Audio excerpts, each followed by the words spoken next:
Hello students, this is Nisha. Welcome back to my YouTube channel, and in today's video we are going to discuss about the famous experiment which is known as Hershey and Chase experiment. Okay, so in the last lecture we have discussed about the Griffith experiment and biochemical characterization. हमने पढ़ा था biochemical characterization के बारे में, जिससे conclusion ये आया था कि डीएनए ही है जो जेनेटिक मटेरियल है, और ग्रिफिथ एक्सपेरिमेंट में ट्रांसफॉर्मिंग प्रिंसिपल जो है वो डीएनए है। बट स्टिल कुछ साइंटिस्ट थे जिन्हें अभी भी यकीन नहीं हो रहा था, तो उनके लिए एक बार और फिर से एक्सपेरिमेंट किया गया और इससे फाइनली प्रूफ हो गया कि डीएनए ही है जो जेनेटिक मटेरियल है। अब इसमें कोई दो राय नहीं है। वो experiment Hershey and chase experiment के नाम से फेमस हुआ। ठीक है, so let's see. Okay, so first let's discuss the introduction. The unequivocal proof that DNA is a genetic material came from the experiment of Alfred Hershey and Martha Chase in the year 1952. Alfred Hershey and Martha Chase, name of the scientist and year दोनों बहुत important है, आपको याद रखना है, NEET में question आया हुआ है। तो सबसे पहले जो अनइक्विवोकल प्रूफ है, अनइक्विवोकल मीन्स होता है जिसको हम डिनाई नहीं कर सकते हैं, ये फाइनल प्रूफ है। ठीक है, तो फाइनल प्रूफ कि डीएनए ही जेनेटिक मटेरियल है, ये अल्फ्रेड हर्शी और मार्था चेज के एक्सपेरिमेंट से आया था। दे वर्कड विद बैक्टीरियोफेज, वो बैक्टीरियोफेज के साथ काम किए थे। बैक्टीरियोफेज वो वायरस होता है जो बैक्टीरिया को इन्फेक्ट करता है। फेज मीन्स, फेज जो टर्म है वो वायरस के लिए यूज होता है, और क्योंकि फेज के पहले बैक्टीरिया लगा है, इट मीन्स दैट ये we are talking about the virus which infect the bacteria. ठीक है, इस एक्सपेरिमेंट के लिए हर्शी को नोबेल प्राइज भी मिला इन द ईयर 1969, और वो नोबेल प्राइज उन्होंने Max Delbruck and Salvador Luria के साथ शेयर किया, और ये उन्हें मिला था discoveries concerning the genetic structure of viruses. See, basically क्या होता है, एक लैब था, उस लैब के सीनियर मेंबर है अल्फ्रेड हर्शी। ठीक है, वो लैब वायरस और उसके स्ट्रक्चर और प्रॉपर्टी के बारे में स्टडी करता है, और इसी चीज़ का फ़ायदा उठाते हुए उन्होंने ये एक्सपेरिमेंट किया और प्रूफ किया कि डीएनए जेनेटिक मटेरियल है, एंड उन्हें नोबेल प्राइज मिल गया है। ठीक है, उस नोबेल प्राइज को उन्होंने मैक्स डेलब्रक और सैल्वाडोर लूरिया के साथ शेयर किया, वो इन्वॉल्व थे इस काम में, बट अनफॉर्चुनेटली मार्था चेस को नहीं मिल पाया। ठीक है, अभी बैक्टीरियोफेज जो है वो दिखता कैसा है, तो आप उसको यहाँ पे छोटा सा आप देख सकते हो, ये है हमारा बैक्टीरियोफेज, वो वायरस जो इन्फेक्ट करता है बैक्टीरिया को। सुंदर है ना? Okay, so what was the aim of the experiment? Aim तो यही था कि डीएनए ही जेनेटिक मटेरियल है, इसको फाइनल प्रूफ देना है, और डीएनए ही वो है जो बैक्टीरिया में इंटर करता है। ठीक है, ट्रांसफॉर्मिंग प्रिंसिपल जो है ग्रिफिथ एक्सपेरिमेंट में वो डीएनए है, ये प्रूफ करना था। ठीक है, इस एक्सपेरिमेंट को करने के लिए हमें दो चीज चाहिए, टी2 फेज और इकोलाई बैक्टीरिया। इकोलाई बैक्टीरिया याद करो, लास्ट कहाँ पढ़ा था हमने, याद करो याद करो, लैक ऑपरन याद है? लैक ऑपरन जो है वो सबसे पहले, लैक ऑपरन जो है वो सबसे पहले कहाँ डिस्कवर्ड हुआ था? Wait for a second. Okay, lac operon जो है वो सबसे पहले, इकोलाई बैक्टीरिया जो है सबसे पहले लैक ऑपरन में डिस्कवर किया गया था, याद आया? Okay, so let's start the first T2 phase virus को पहले समझते हैं कि क्या है वो। तो टी2 फेज वायरस वो वायरस है जो बैक्टीरिया को इन्फेक्ट करता है। It is made up of linear double stranded DNA and protein code. 2D में 2D फिगर और 3D फिगर दोनों मौजूद है, यहाँ पे आप देख सकते हो। 2D फिगर में आपको दिखेगा 2D में कि जो वायरस है ये सिर्फ दो चीज़ का बना है, डीएनए का और प्रोटीन का। डीएनए जो है वो लाइट ब्लू कलर से आपको दिखाया गया और प्रोटीन ब्लैक कलर से, और देख सकते हो आप कि पूरा का पूरा वायरस जो है वो प्रोटीन कोड का बना है, और सिर्फ उसका जेनेटिक मटेरियल जो कि डीएनए है वो ही डीएनए पार्ट है, उसके अलावा बाकी पूरा प्रोटीन से बना हुआ है। ठीक है, 3D में आप इसका स्ट्रक्चर देख सकते हो, head, collar, tail, long tail fibres, base plate, जिसके बारे में हम ज़्यादा डिटेल में नहीं स्टडी करेंगे, क्योंकि क्लास 11th में आपने वायरस जब पढ़ होंगे तो आपने डिटेल में स्टडी किया होगा, तो यहाँ पर हम वायरस के स्ट्रक्चर को डिस्कस करने की ज़रूरत नहीं है। हम इस एक्सपेरिमेंट में वायरस के प्रॉपर्टी को यूज करेंगे, वो प्रॉपर्टी जो इसके लाइफ साइकिल में हमें मिलेगा। ओके, तो लाइफ साइकिल को पहले डिस्कस करते हैं। लाइफ साइकिल को डिस्कस करने से पहले आपको मैं कुछ इमेज दिखाती हूँ। ये रहा हमारा वायरस, बैक्टीरियोफेज वायरस। सबसे पहले इलेक्ट्रॉन माइक्रोस्कोप में देखा गया था और इसी से ये रहा हमारा वायरस, और यहीं से हमें स्ट्रक्चर उसका मिलता है कि हमने उसका ऐसा बना दिया। अभी नहीं कि पहले ये आया, ये कहाँ से आया, इलेक्ट्रॉन माइक्रोस्कोप से हमने देखा ना पहले कि कैसा दिखता है वो। तो जब देखा तो हमें ऐसा दिखा, ये आप देख सकते हो, this is the head portion, this is the collar and this is the tail portion. समझ में आया? अब ये जो वायरस है आप इसको देखो, यहाँ पर सिर्फ और सिर्फ वो डीएनए और प्रोटीन है उसमें। ठीक है, like most viruses, bacteriophage typically carry only the genetic information needed for replication of their nucleic acid and synthesis of their protein code. Class 11 और वायरस चैप्टर को फिर से थोड़ा सा याद करने की कोशिश करो। उसमें आपने पढ़ा होगा कि वायरस जो है वो इनर्ट होता है किसी भी लिविंग सेल्स के बाहर। जब वो किसी लिविंग सेल्स को इन्फेक्ट करता है, चाहे वो बैक्टीरियल सेल्स हो या ह्यूमन सेल्स हो, तब उसके मैकेनिज्म को अडेप्ट करते हैं। अडॉप्ट करने के बाद वो लिविंग बनता है, अपने आप को रेप्लिकेट करता है। ठीक है, तो वायरस के पास ओरिजिनल में जो सिर्फ इंफॉर्मेशन होता है वो सिर्फ और सिर्फ अपने न्यूक्लिक एसिड को रेप्लिकेट करने के लिए और प्रोटीन कोड को बनाने के लिए होता है। इसके अलावा इस काम को करने के लिए जितनी भी एनर्जी चाहिए, जितने भी दूसरे मटेरियल्स, राइबोसोम्स वगैरह चाहिए, इन सब के लिए वो होस्ट सेल पर डिपेंड करता है। They require precursors, energy generation and ribosomes supplied by their bacterial host cell. समझ में आया? Any doubt? नो? आगे बढ़े। तो अब डिस्कस करते हैं life cycle of T2 phase virus, जो कि बहुत इंपॉर्टेंट है क्योंकि इसी का लाइफ साइकिल की प्रॉपर्टी को हम यूज करेंगे इस एक्सपेरिमेंट में। तो सबसे फर्स्ट फर्स्ट स्टेप में आप देख सकते हो, एक इकोलाई बैक्टीरिया हमने लिया। इकोलाई बैक्टीरिया को फेज के साथ इन्फेक्ट करवाया। तो फेज सबसे पहले, जो फेज वायरस है वो सबसे पहले क्या कर रहा है, बैक्टीरिया पे अटैच हो रहा है। अटैच होने के बाद वो अपने अंदर का जो जेनेटिक मटेरियल है उसको इंजेक्ट कर रहा है इकोलाई बैक्टीरिया के सेल्स में। समझ में आया? यहाँ पे आप देख सकते हो, this is the E coli bacteria. E coli bacteria में उसका खुद का क्रोमोसोम प्रेजेंट है जो कि बैक्टीरियल क्रोमोसोम के नाम दिया है, और उस बैक्टीरियल सेल्स में फेज जो है अपना क्रोमोसोम डाल रहा है ब्लू कलर में, फेज क्रोमोसोम।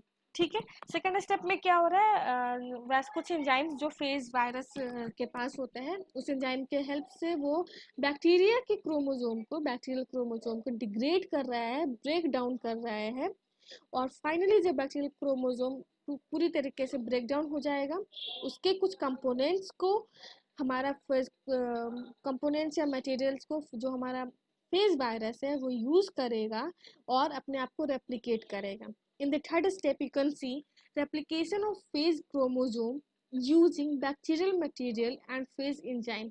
बैक्टीरियल मटेरियल और कुछ फेज एंजाइम को यूज करके फेज क्रोमोसोम जो है अपने आप को क्या करेगा, रेप्लिकेट करेगा बैक्टीरियल सेल के अंदर। तो अब क्या ये जो रेप्लिकेट करने के बाद ये जो आपको दिख रहा है, क्या ये वायरस है? नहीं, ये वायरस नहीं है, ये उसका क्रोमोसोम है। वायरस को पूरा बनाने के लिए हमें उसके ऊपर के प्रोटीन कवरिंग भी डालनी पड़ेगी, हेड, कॉलर, टेल वगैरह भी डालना पड़ेगा, है ना। इसके लिए सबसे पहले इसके इंफॉर्मेशन कहाँ होगा, इसके जेनेटिक इंफॉर्मेशन जेनेटिक मटेरियल में प्रेजेंट होगा, है ना। तो नेक्स्ट ये सब बनाने के लिए, प्रोटीन कोड वगैरह जो बनाने के लिए, अभी अब मैंने आपको बताया था कि प्रोटीन कोड और रेप्लिकेशन का जो काम है वो इंफॉर्मेशन बैक्टीरियल इन्फेक्शन, वो वायरस जो बैक्टीरिया को इन्फेक्ट करता है उसके डीएनए में ही प्रेजेंट होता है। ठीक है, तो रेप्लिकेशन तो कर लिया अपने इंफॉर्मेशन से, दूसरे इंफॉर्मेशन को यूज करेगा और प्रोटीन कोड बनाएगा।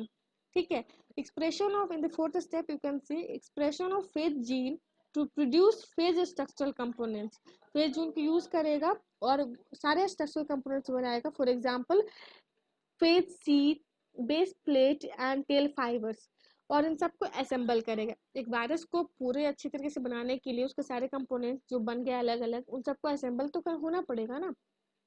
तो हेड, टेल, कॉलर सब असेंबल होगा, और फिर जब पूरा वायरस बन जाएगा। In the fifth step you can C assembly of progeny phase particle, सारे पार्टिकल जो है वो असेंबल कर जाएंगे, वायरस बन जाएगा और वायरस जो है वो फाइनली बैक्टीरियल वॉल का लिसिस करके या लाइसिस करके, आप कुछ भी प्रोनाउंस कर सकते हो, फाइनली फेज जो है वो रिलीज हो जाएगा इन दिस सिक्स्थ स्टेप। ठीक है, तो इस पूरे लाइफ साइकिल से आपको सिर्फ दो चीज याद रखना है। वैसे याद तो आपको पूरा लाइफ साइकिल ही रखना है, लेकिन मैं चाहती हूँ कि आप दो चीज याद रखो ज़्यादा मतलब शॉर्ट करने के लिए। First infection and the second injection. First infect कर रहा है वायरस बैक्टीरिया को, ठीक है, सेकेंड इंजेक्ट कर रहा है जेनेटिक मटेरियल को। ठीक है, चलो अब देखते हैं कैसे एक्सपेरिमेंट किया। सबसे पहले इस एक्सपेरिमेंट को करने के लिए दो अलग अलग कल्चर लिया गया, कल्चर 1 एंड कल्चर 2। कल्चर 1 में आप पहले मैं आपको ये दिखाती हूँ, ये इमेज आप पहले देखो, ये फोटो, तो दो कल्चर दिख रहा है, ये है कल्चर फर्स्ट और ये है कल्चर सेकंड।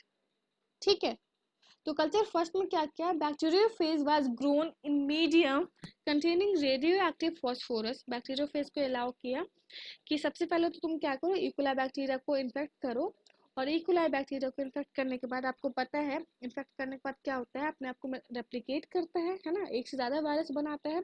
वो वायरस बनाने के लिए उसको मटेरियल भी तो चाहिए होगा, तो इसी प्रॉपर्टी को यूज़ किया।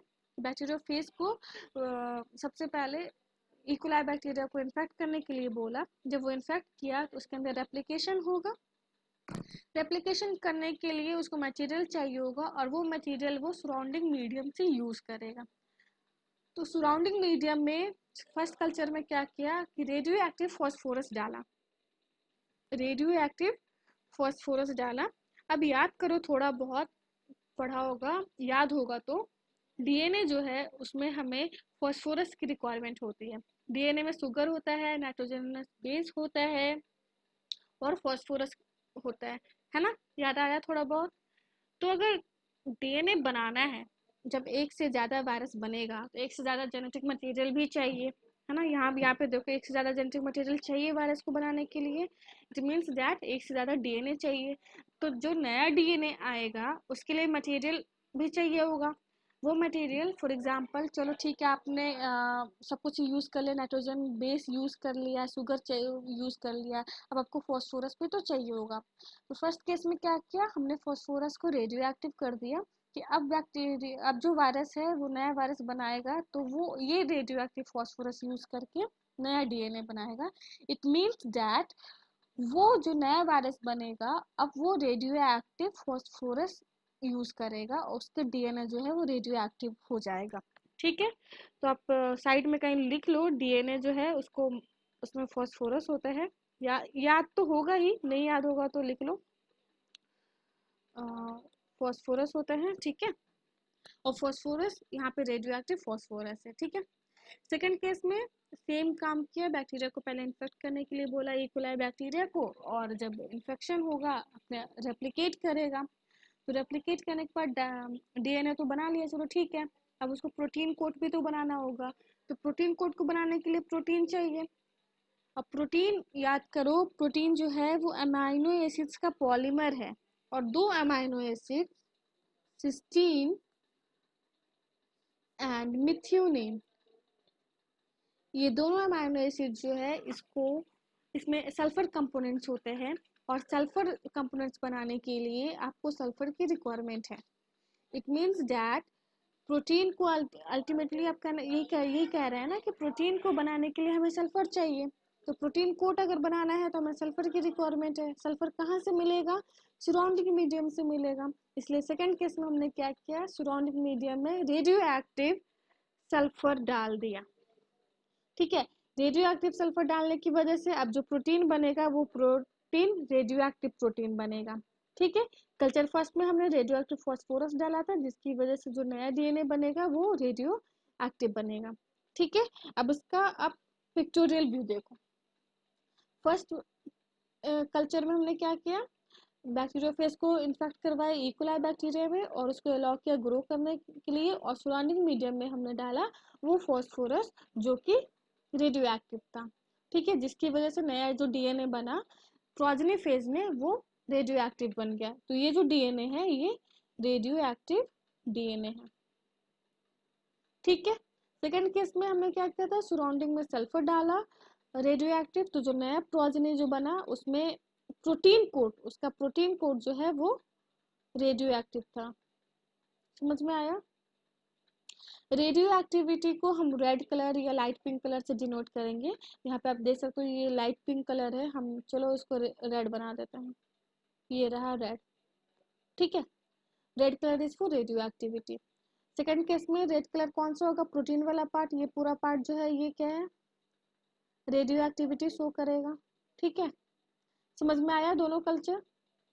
अब नेक्स्ट स्टेप में क्या किया कि बोथ काइंड्स ऑफ बैक्टीरियोफेज, ये जो दोनों बैक्टीरियोफेज है ये वाला और ये वाला, इस दोनों के अलाउ किया टू इन्फेक्ट बैक्टीरिया। अब नए नए बैक्टीरिया को इन्फेक्ट करो। ठीक है, यहाँ पे देखो ये वाला पोर्शन, ये वाला स्लाइड। फर्स्ट केस में सल्फर को, ये रहा फर्स्ट केस, ये रहा सेकेंड केस। फर्स्ट केस में सल्फर को रेडियो एक्टिव कर दिया, तो सल्फर आप याद करो, सल्फर रेडियो एक्टिव करने की वजह से क्या हो रहा था, हमारा जो प्रोटीन कोट है, बाहर की जो पूरी कवरिंग है, ये सब रेडियो एक्टिव हो रही थी। ठीक है, तो सल्फर जब रेडियो एक्टिव यूज किया तो पूरा का पूरा प्रोटीन कोट और उस तेल फाइबर वगैरह वो सब रेडियो एक्टिव हो गया। तो red colour is for radio activity, आप यहाँ पे देख सकते हो ना, ये सब रेड कलर से बना हुआ है। ठीक है, सेकेंड स्टेप, पहले तो इन्फेक्शन हुआ, अब लाइफ साइकिल स्टार्ट करते हैं। तो फर्स्ट क्या होगा, इन्फेक्शन होगा, वायरस बैक्टीरिया को इन्फेक्ट करेगा, उसके अंदर अपने जेनेटिक मटेरियल को इंजेक्ट करेगा। ठीक है, जब जेनेटिक मटेरियल को इंजेक्ट कर दिया तो यहाँ पे आप देख सकते हो, यहाँ पे रेड कलर, सी कलर जो है ना वो बहुत अच्छे से आपको समझ में, ध्यान रखो कि red colour is for radio activity and black colour is for non radio activity. यहाँ पर हमने फर्स्ट केस में हमने क्या किया, सल्फर को रेडियो एक्टिव किया, तो सल्फर प्रोटीन बनाने में यूज हुआ, तो पूरा का पूरा प्रोटीन जहाँ पे भी होगा वो सब रेडियो एक्टिव हो जाएगा। तो डीएनए को छोड़ के पूरा का पूरा वायरस जो है वो रेडियो एक्टिव हो गया। तो जब इंजेक्ट किया, इंजेक्ट क्या करेगा, जेनेटिक मटेरियल को इंजेक्ट करेगा, जेनेटिक मटेरियल को इंजेक्ट कर दिया, जिसको आप यहाँ पे देख सकते हो, ये रहा जेनेटिक मटेरियल जो कि ब्लैक कलर से है। ब्लैक कलर से क्यों है, क्योंकि फर्स्ट केस में तो हमने सिर्फ प्रोटीन को किया था रेडियो एक्टिव, ना कि डीएनए को। ठीक है, और बाहर का जो पोर्शन बच गया वायरस का वो रेड कलर से आपको बाहर दिख रहा है। ठीक है, तो ये क्या है, रेडियो एक्टिव है, रेड कलर से रेडियो एक्टिव। ठीक है, जेनेटिक मटेरियल उसका जो है वो बैक्टीरिया के अंदर चला गया। अब हमने सेकेंड स्टेप किया, ब्लेंडिंग।